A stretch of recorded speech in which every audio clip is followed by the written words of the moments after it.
March 1, 1943. Dear Margie. Received your letter written yesterday Sunday. Can't understand why you haven't received mail Friday and Saturday, as the mail has been going out each day except for the one I mentioned. I forgot what day it was. I am still in camp and don't expect to leave until next Wednesday or Thursday.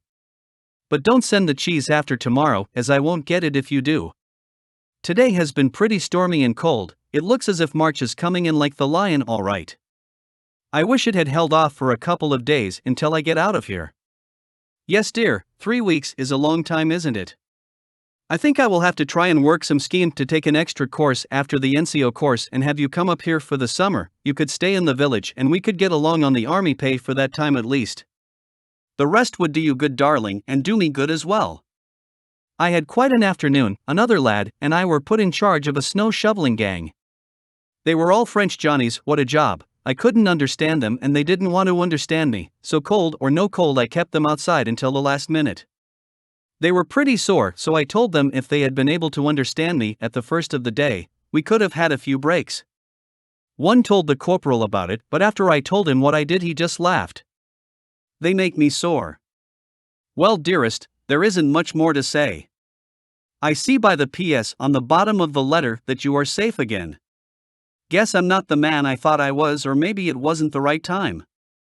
I will have to go on an egg and oyster diet the next time I come home. Will write tomorrow, Margie, as with all my love, dear, from your lovesick husband.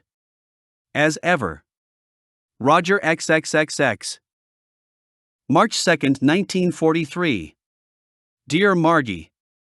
Well, dear, here it is Tuesday, a clear cold day with no wind. I don't mind this kind of weather so long as it's not extreme or blowing.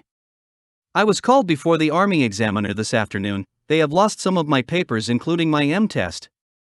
I have to go back again tonight and probably rewrite one. I am wondering if it will have any effect on my draft for trade school.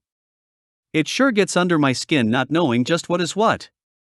I am holding the skis until I know for sure whether I leave here or not. I certainly would be mad if I was held here and no skis. Well, dearest, there isn't much to write about.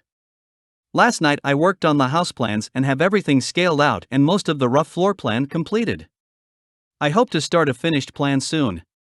There will be a few things we will have to change later, but the general idea and an apparent estimate is what I want at present. I will try and make a sketch in a day or two so you will get an idea of it. I am writing this in the YMCA. As you see from the stationery, it's going on to 5 o'clock, so I'd better get back to the hut in case there are new orders for me to report someplace. I haven't done any real soldiering since I returned from furlough. I might just have been with you. I could have gone to work for the few weeks and made a little stake. Well, dearest, this is all for today. We'll give you any news that may develop tomorrow. All my love to my perfect wife. As ever. Roger XXXX. March 4th, 1943. Dear Margie. Arrived here last night en route to St. John, New Brunswick. They sure marched us in a hurry when start. Will write and give permanent address as soon as possible. All my love, dear. As ever. Roger XXXX.